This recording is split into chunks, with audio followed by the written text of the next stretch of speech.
দালালের খপ্পরে পড়ে রাশিয়ায় বিক্রি হয়ে যান জাফর হোসেন।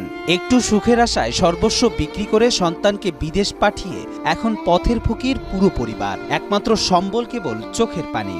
ধার সুদে টাকা নিয়েছি, নিয়ে 8 লাখ টাকা খরচ করে আমার ছেলের আমি পাঠাইছি। যুদ্ধ নিয়ে গেছে 3 দিন আগে, নিজে যুদ্ধ করেছে, এখন আর কথাবার্তা হচ্ছে না। আমার ছেলে কিভাবে আছে আমি জানি না। যশোর সদর উপজেলার চাচরা ইউনিয়নের বড় মেঘলা গ্রামের বাসিন্দা জাফর হোসেন। ইচ্ছে ছিল ইউরোপে গিয়ে নিজের ভাগ্য বদল করবেন। কোটি মানুষের আস্থার ভালোবাসায় 11 বারের মতো দেশের 1 নম্বর রেফ্রিজারেটর ব্র্যান্ড ওয়ালটন।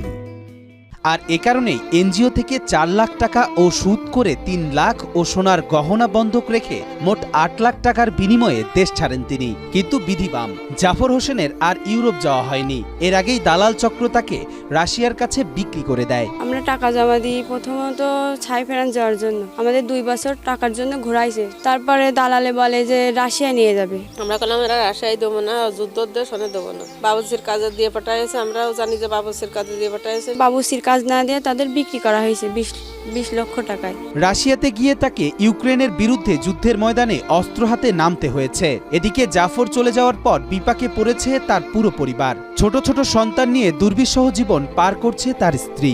কি হবে সন্তানদের ভবিষ্যৎ আর কে খাওয়াবে তাদের, এ নিয়েই যেন দুশ্চিন্তায় কপালে ভাঁজ পড়েছে তার পরিবারের। সেই সাথে রয়েছে ঋণ পরিশোধ করার চাপ। আমার স্বামী ফিরে পেতে চাই। আমরা কিভাবে সংসার চালাবো, কি উপায় আমার সন্তানকে কিভাবে মানুষ করব আমি? দালালরা প্রতিদিন এসে আমাদের বকাঝকা করছে। এই ছেলেটা অনেক গরিব, হতদরিদ্র, বাড়ির সম্পদগুলো বিক্রি করে বিদেশ যাওয়ার জন্য টাকা জমা দিয়েছিল।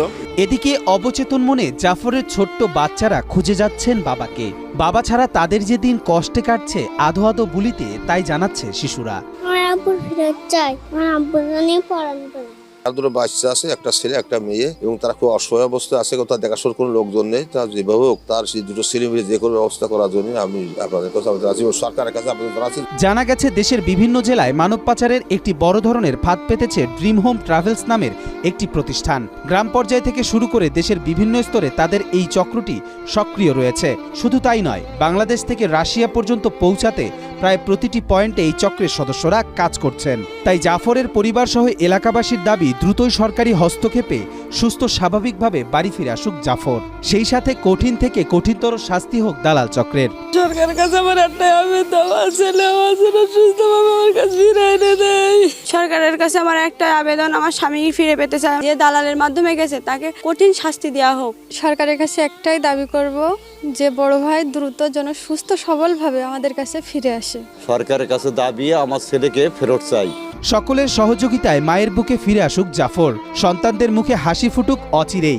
ভালো থাকুক এই অসহায় পরিবারটি।